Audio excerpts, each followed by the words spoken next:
Welcome to my channel. இது போன்ற சுவாரஸ்யமான சம்பவங்களை தெரிந்து கொள்ள மறக்காம நம்மளுடைய சேனலை சப்ஸ்கிரைப் பண்ணி வச்சுக்கங்க.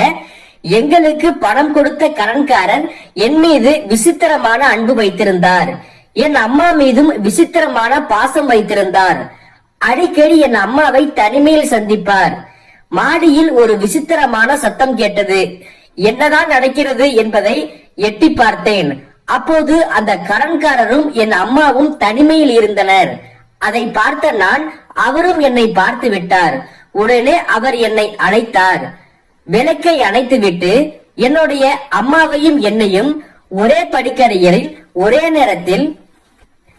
என்னுடைய பெயர் கவிதா. எனக்கு 24 வயது ஆகிறது. நான் கல்லூரி படித்து முடித்துவிட்டு வீட்டில்தான் இருந்தேன். எங்கள் வீட்டில் நானும் அம்மாவும் மட்டும்தான். அப்பா கிடையாது. நாங்கள் சிறு வயதிலிருந்தே கஷ்டப்பட்டுதான் குடும்பத்தை நடத்தி வருகிறோம். எங்களுக்கு சொந்தம் இருந்தாலும் ஆனால் அவர்கள் எல்லாம் எங்களை கண்டுகொள்வது இல்லை. இப்படி இருக்க என் அம்மா எனக்கு திருமணம் செய்து பார்க்க வேண்டும் என்று ஆசைப்பட்டு புரோக்கரிடம் எனது போட்டோவை கொடுத்தார். இப்படி இருக்க புரோக்கரும் பக்கத்து கிராமத்தில் ஒரு மாப்பிள்ளை உள்ளது. அவர் பெயர் பிரதாப். அவருக்கு அப்பா அம்மா இருவரும் கிடையாது. ஆனால் அவருக்கு சொந்த வீடு மற்றும் விவசாய நிலங்கள் எல்லாம் உள்ளது என்று கூறினார். அவர் அங்கேயேதான் விவசாய நிலத்தை வைத்து விவசாயம் செய்து கொண்டிருக்கிறார். இப்படி இருக்க என்னிடம் அவருடைய சொந்தங்கள் எல்லாம் சேர்ந்து ஒரு பெண் இருந்தால் பாருங்கள் என்று புரோக்கரிடம் கூறியதால் அவரும் கவிதாவுடைய அம்மாவிடம் இதை பற்றி கூறினார். பிறகு இருவருக்கும் ஜாதகம் பார்த்து பொருத்தங்கள் சரியாக இருக்கவே திருமண ஏற்பாடுகள் நடந்து திருமண வாழ்க்கை ஆரம்பித்தது. இப்படி இருக்க கவிதாவும் பிரதாப்பும் மிகவும் சந்தோஷமாக வாழ்ந்து வந்தனர். திருமணமான பின்பு அவர் கவிதாவை மிகவும் காதலித்தார். இப்படி இருக்க அந்த காதலுக்கு இலக்கணமாய் ஒரு குழந்தையும் பிறந்தது. அந்த குழந்தைக்கு ரோஷினி என்ற பெயரை இட்டார்கள். இப்படி இருக்க இவர்கள் வாழ்க்கை சந்தோஷமாக போகிக் கொண்டிருந்தது. பிரதாப்பிற்கு தன்னுடைய விவசாயத்தில் நஷ்டம் ஏற்பட்டதால் அக்கம் பக்கத்தில் நிறைய கடன் வாங்கி செலவு செய்ய ஆரம்பித்தார். அந்த பணத்தில் சிலவற்றை மட்டும் மீண்டும் விவசாயத்தில் போட்டும் அவருக்கு சுத்தமாக லாபம் எதுவும் கிடைக்கவில்லை. அதனால் மீண்டும் அவருக்கு அதிக கடன் ஆனது.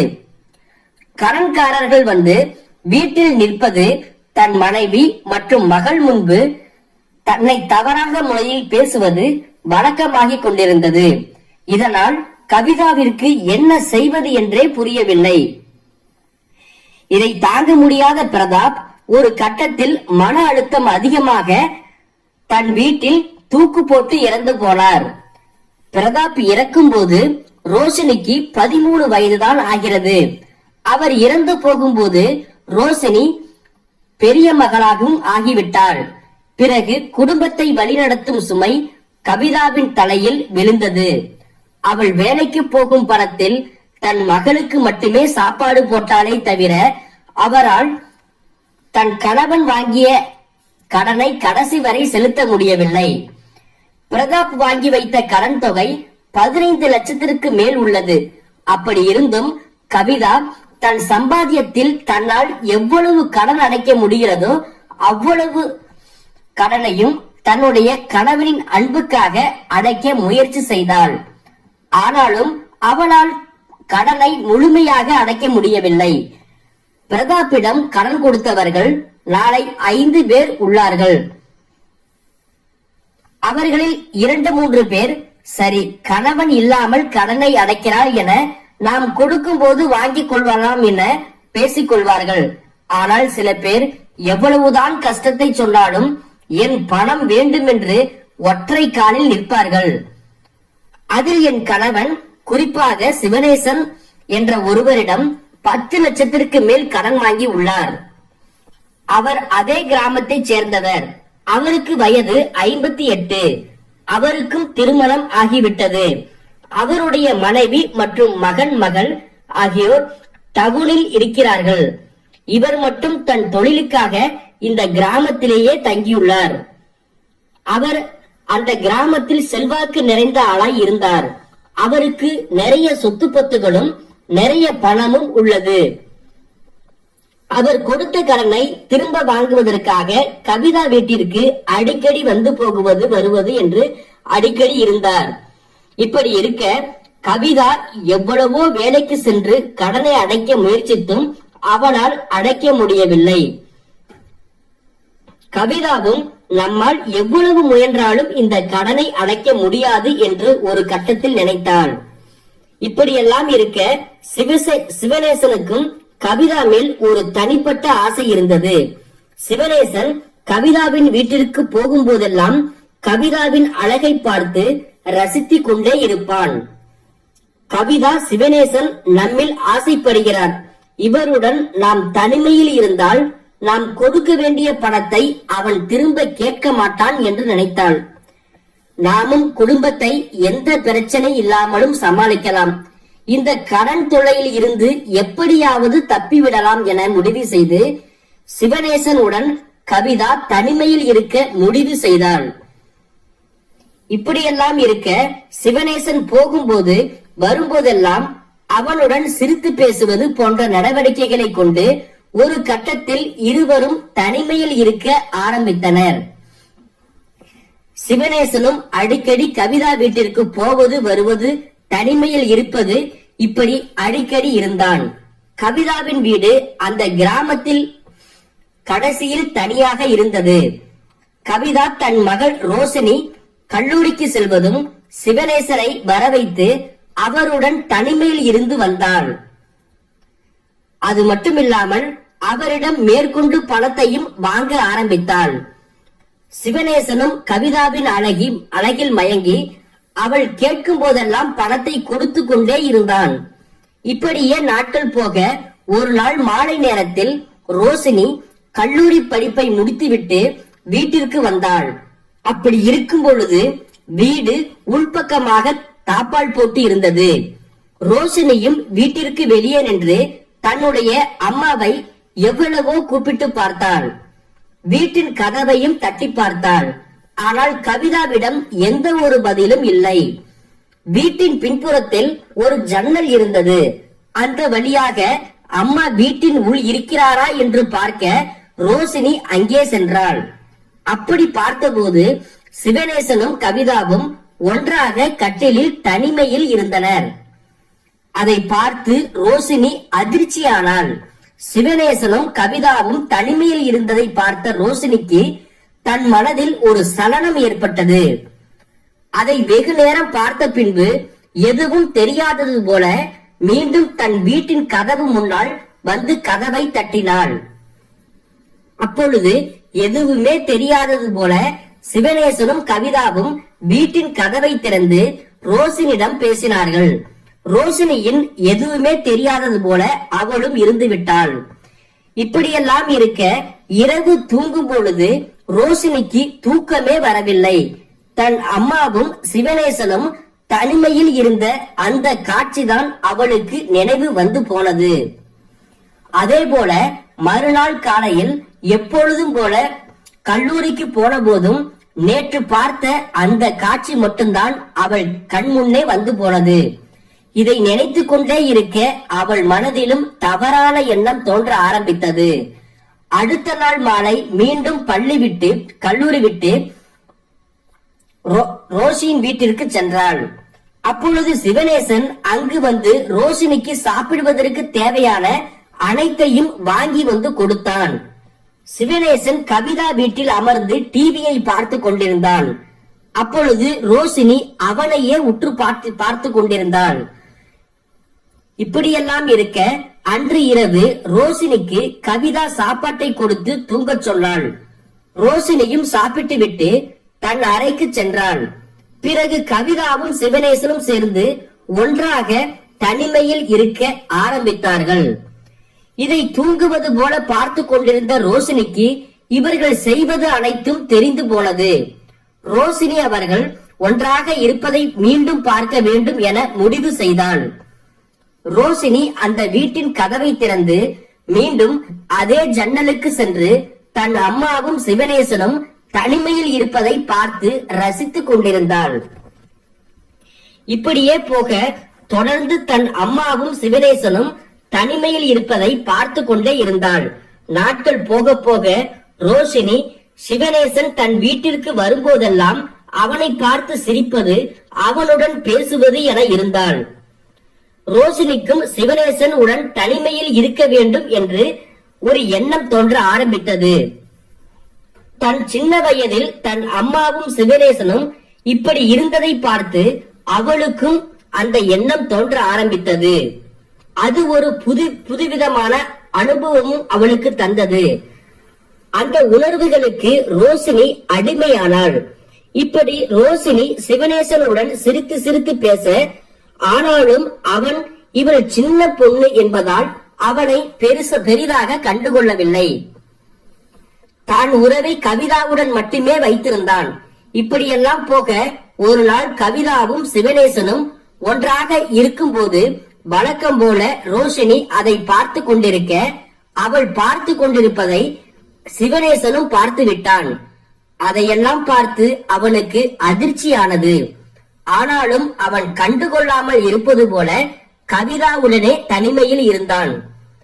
சிவனேசன் ரோஷினி அப்படி பார்த்தவுடன், ஒருவேளை ரோஷினிக்கும் நம் மேலே ஆசை உள்ளதோ, அதனால்தான் இப்படி ஒளிந்து நம்மளை பார்த்து கொண்டிருப்பாளோ என்று இருந்தான். இப்படியெல்லாம் போக ரோஷினி உடனும் தனிமையில் இருக்க வேண்டும் என்று சிவனேசன் நினைத்தான். ரோஷினிக்கு விடுமுறை தினமென்று கவிதாவின் வீட்டிற்கு சிவனேசன் சென்று கவிதாவிற்கு பணம் கொடுத்து, நீ உனக்கு தேவையான துணிகைகளை வாங்கிக்கொள் என்று கூறினான். அப்பொழுது கவிதா தன் மகளை ரோஷினியை அழைக்க, அவள் எனக்கு வேலை இருக்கு, நீங்கள் போயிட்டு வாங்க, நான் வீட்டிலேயே இருக்கிறேன் என்று தன் அம்மாவிடம் கூறினாள். சரி என்று கவிதாவும் கிளம்பிவிட்டாள். இப்படியே போக சிவனேசன் ரோஷினியின் பக்கத்தில் அமர்ந்து அவளை பார்க்க ஆரம்பித்தான். ஆனால் ரோஷினி அவளை எதிர்த்து எதுவும் பேசவில்லை. அமைதியா அப்படியே அமர்ந்திருந்தாள். அவள் சின்ன பெண், கல்லூரி படித்த பெண் என்பதால் நல்லது எது கெட்டது எது என்று கூட அவளுக்கு தெரியாது. ஆனால் இதுபோல தாமும் இருக்க வேண்டும் என அவள் மனதில் இருந்திருக்கலாம். சிவனேசனும் கை வைப்பதற்கு எதுவுமே சொல்லாமல் இருந்த ரோஷினியுடன் தனிமையில் இருக்க ஆரம்பித்தான். பிறகு ரோஷினியும் அவனுக்கு பலியானாள். இப்படி கவிதா வீட்டில் இல்லாத சமயம் பார்த்து அடிக்கடி ரோஷினியுடன் தனிமையில் இருக்க ஆரம்பித்தான். இப்படியே நாட்கள் போக போக ரோஷினிக்கு படிப்பில் உள்ள ஆர்வம் குறைய ஆரம்பித்து அடிக்கடி பள்ளிக்கு செல்லாமல், கல்லூரிக்கு செல்லாமல் வீட்டிலேயே இருந்தாள். இதை யோசித்து பார்த்த கவிதா, நம்முடைய பெண் முன்பு போல கல்லூரிக்கு செல்வதில்லை, மதிப்பெண்கள் எல்லாம் குறைந்தது, அவள் படிப்பில் ஆர்வம் செலுத்தாமல் என்ன செய்கிறாள் என்பதை கண்காணிக்க ஆரம்பித்தாள் கவிதா. ஆனாலும் தன் மகளுக்கு என்ன ஆச்சு என்று கவிதாவால் கண்டுபிடிக்க முடியவில்லை. இப்படியே 3 மாதங்கள் கழிந்தன. சிவனேசன் கவிதாவுடனும், கவிதா இல்லாத நேரத்தில் அவள் மகளுடனும் தனிமையில் இருக்க ஆரம்பித்தான். ஒரு நாள் சிவனேசன் வழக்கம் போல எனக்கு கறி சமைத்து கொடு என்று பணம் கொடுத்து அதற்கு தேவையான பொருட்கள் எல்லாம் கவிதாவை வாங்கி வர சொன்னான். அவளும் சரி என்று சொல்லிவிட்டு வீட்டில் இருந்து கிளம்பி சென்றாள். அவள் சென்றதும் வழக்கம் போல சிவனேசன் ரோஷினியிடம் தனிமையில் இருக்க ஆரம்பித்தான். கடைக்கு சென்ற கவிதா கைப்பையை மறந்து அதை எடுப்பதற்காக மீண்டும் வீட்டிற்கு சென்றான். அப்பொழுது சிவனேசனும் ரோஷினியும் தன் அறையில் தனிமையில் இருப்பதை பார்த்து அதிர்ச்சி அடைந்தாள். உடனே அந்த அறைக்கு சென்று சிவனேசனை திட்ட ஆரம்பித்தாள். அவனை அந்த வீட்டில் இருந்து வெளியே போக சொன்னாள். உடனே கவிதா இப்படி பேசியதை கண்டு கோபப்பட்ட சிவனேசன் அந்த வீட்டிலிருந்து வெளியே சென்றான். உடனே தன் மகனை பார்த்து, உனக்கு என்ன ஆச்சு? அவன் இப்படி உன்னை செய்யும் பொழுது நீ என்னிடம் சொல்ல வேண்டியதுதானே என்று அழுது கொண்டே மகனிடம் கூறினான். இப்படி இருக்கு ரோஷினி எதுவுமே சொல்லாமல் அப்படியே நின்று கொண்டிருந்தாள். இப்படியே ஒரு வாரம் கழித்து சிவனேசன் மீண்டும் கவிதாவின் வீட்டிற்கு வந்தான். நான் இதுவரைக்கும் உனக்கு 12 லட்சம் பணம் கொடுத்துள்ளேன், அதை எனக்கு திரும்ப கொடு, நான் இந்த வீட்டிற்கு வரமாட்டேன் என்று கூறினான். ஆனால் என்னிடம் பணம் கிடையாது என்று கவிதா கூறினாள். சிவனேசன், எனக்கு உன் மகளை பிடிச்சிருக்கு, நான் உன் மகளுடன் அந்த மாதிரி இருக்க ஆசைப்படுகிறேன், நீ எனக்கு இடைஞ்சலா வரக்கூடாது, அதுக்கு உனக்கு சம்மதம்னா நான் இந்த பணத்தை திரும்ப கேட்க மாட்டேன், நான் இந்த வீட்டிற்கு எப்போதும் போல வருவது போவது என இருப்பேன், அப்படி இல்லை என்றால் நான் கொடுத்த பணத்தை நீ நாளைக்கு எனக்கு கொடுக்க வேண்டும் என்று அவளை மிரட்டினான். என்ன செய்வது என்றே தெரியாமல் அவளும் முழித்துக் கொண்டிருக்க, இப்படியே ஒரு வாரம் போக தன் மகளை அவனிடம் ஒப்படைக்க கவிதா ஒரு மோசமான முடிவை எடுத்தாள். மீண்டும் சிவனேசன் வர கவிதா அவனிடம் எவ்வளவோ சொல்லி பார்த்தாள். என்னை நீ என்ன வேணும்னாலும் பயன்படுத்திக் கொள், ஆனால் என் மகளை விட்டுவிடு, என்னை என்ன வேணாலும் செய்து கொண்டு உன் கடனை கழித்துக் கொள், எவ்வளவோ சொல்லி பார்த்தாள். ஆனால் சிவனேசன் அதை கேட்காமல் கவிதா இருக்கும் போதே அவன் ரோஷினி அறைக்குள் சென்றான். பிறகு அவளுடன் தனிமையில் இருக்க ஆரம்பித்தான். இப்படியெல்லாம் போக ரோஷினியிடம் போக போக அவன் மிருகத்தனமாக நடக்க ஆரம்பித்தான். இதை ரோஷினி விரும்பாததால் அவளை வற்புறுத்தி எப்படியோ பேச செய்ய ஆரம்பித்தான். இப்படியே நாட்கள் கழிய கவிதாவையும் ரோஷினியும் அதிகமாக டார்ச்சர் செய்து பயன்படுத்த ஆரம்பித்தான். இந்த டார்ச்சரை அவர்களால் தாங்கிக் கொள்ள முடியவில்லை. பிறகு இருவரும் ஒன்று சேர்ந்து முடிவு எடுத்து இதிலிருந்து வெளியே வர நாம் தான் ஏதாவது செய்ய வேண்டும். காவல் நிலையத்திற்கு சென்றால் கண்டிப்பாக சிவனேசன் பணம் கொடுத்து அதை சரி செய்து விடுவான். அப்படி இல்லை என்றால் உன்னை இப்படி செய்ததற்கு என்னையும் ஜெயிலுக்கு அனுப்பி விடுவார்கள்.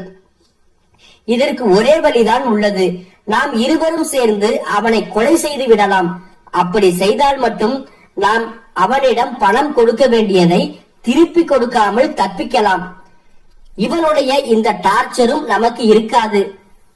அம்மா மகள் இருவரும் சேர்ந்து பேசி சிவனேசனை கொலை செய்ய முடிவெடுத்தார்கள். இப்படியே நாட்கள் போக எப்பொழுதும் போல சிவனேசன் கவிதாவின் வீட்டிற்கு சென்றான். அப்பொழுது கவிதா சிவனேசன் வரும்போது அவன் தலையில் பலமாக கம்பியை எடுத்து தாக்கினாள். அவன் அங்கேயே மயங்கி விழுந்தான். பிறகு ரோஷினியும் கவிதாவும் சேர்ந்து ஒரு ஷாலை வைத்து அவன் கழுத்தை நெரித்து சாக அடித்தனர். இப்படி இருக்க சிவனேசனின் பிணத்தை அங்கிருந்து எப்படியாவது எடுத்து செல்ல வேண்டும் என்று மிகவும் கஷ்டப்பட்டு எடுத்து சென்று பக்கத்தில் உள்ள ஒரு குளத்தில் போட்டு விட்டார்கள். கொஞ்சம் நாட்கள் செல்ல விடியற்கால நேரத்தில் அந்த வழியாக சென்ற ஒருவர் சிவனேசனின் பிணத்தை பார்த்து அதிர்ச்சி அடைந்தார். பின்பு அதை காவல் நிலையத்திற்கு தெரியப்படுத்தினார். பிறகு காவலர்கள் எல்லா கோணத்திலையும் விசாரிக்க ஆரம்பித்தனர். ஊரில் உள்ள சிலர்கள் சிவனேசனருக்கும் கவிதாவிற்கும் பழக்கம் உள்ளது என தெரியப்படுத்தினர். அவன் அடிக்கடி அந்த வீட்டிற்கு சென்று வருவான் என ஊர் மக்கள் அனைவரும் சொன்னார்கள். உடனே அவர்கள் கவிதாவின் வீட்டிற்கு சென்று கவிதாவை விசாரிக்க ஆரம்பித்தார்கள். கவிதா அவர்கள் சொல்வதெல்லாம் உண்மைதான், அவருக்கும் எனக்கும் பழக்கம் இருந்தது உண்மைதான், ஆனால் அவர் இறந்து போனதுக்கும் எனக்கும் எந்த சம்பந்தமும் கிடையாது என்று கூறினார். அதை கேட்ட காவலர்களும் கவிதாவை விட்டு சென்று விட்டார்கள். பிறகு நித்தினுடைய போன் எங்கு இருந்தது என ஆராய்ந்து அது கடைசியாக கவிதாவின் வீட்டில்தான் இருந்தது. அதுபோலவே கவிதாவிற்குத்தான் கடைசியாக போன் செய்தான். இதையெல்லாம் வைத்து பார்க்கும்போது கவிதாவை கைது செய்தனர். ஆனாலும் கவிதா உண்மையை சொல்லவே இல்லை. பிறகு ரோஷினியை விசாரித்த காவல்துறை சிறிய பெண் என்பதால் கொஞ்சம் பாத்தீங்கன்னா அதட்டி கேட்டு இருக்காங்க.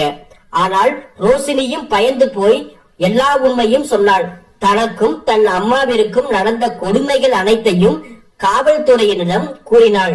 ரோஷினி உண்மையை சொன்னதால் கவிதாவும் வேறு வழியில்லாமல் உண்மையை ஒப்புக்கொண்டாள். இப்படியெல்லாம் போக காவலர்கள் அவர்களை சிறைக்கு அனுப்பினார்கள். சிவனேசன் ஒரு சின்ன பெண் மனதில் நஞ்சை விதைத்து அவளை நாசம் செய்ததால் கவிதாவிற்கு குறைந்தபட்ச தண்டனையாக 3 வருட சிறை தண்டனையும் வழங்கியது. இந்த அனைத்து தப்புக்கும் காரணம் கவிதாதான். தன் மகளுக்கு எவ்வளவு சொல்லிக் கொடுத்து வளர்த்தாலும் அவர்கள் தன் பெற்றோரை பார்த்துதான் வளர்வார்கள். அம்மாவாக இருந்தாலும் அப்பாவாக இருந்தாலும் எப்படி பேசுகிறார்கள், இந்த சமுதாயத்தில் எப்படி நடந்து கொள்கிறார்கள் என்பதை பார்த்துதான் ஒவ்வொரு குழந்தைகளும் தன் வாழ்க்கையை அமைத்துக் கொள்கிறார்கள். அதுபோலதான் ரோஷினியும் தான் அம்மா இப்படி இருப்பதை பார்த்து தன் அறியாத வயதில் மனதில் இது போன்ற ஆசையை வைத்துக் கொண்டார். அது சரி தப்பு என தெரிந்து கொள்ளும் வயதும் கிடையாது. தன் மனதில் தவறான ஆசையை விதைத்து அவளும் வழிமாறி சென்று விட்டாள். இப்போது சிறை தண்டனையை முடித்து கவிதா தன் மகளுடன் தனிமையில் சந்தோஷமாக வாழ்கிறாள். இந்த வீடியோ பிடிச்சிருச்சு அப்படின்னா மறக்காம நம்மளுடைய சேனலை சப்ஸ்கிரைப் பண்ணிக்கங்க. இத பத்தி உங்களுடைய கருத்துக்களை கீழே இருக்கிற கமெண்ட் செக்ஷன்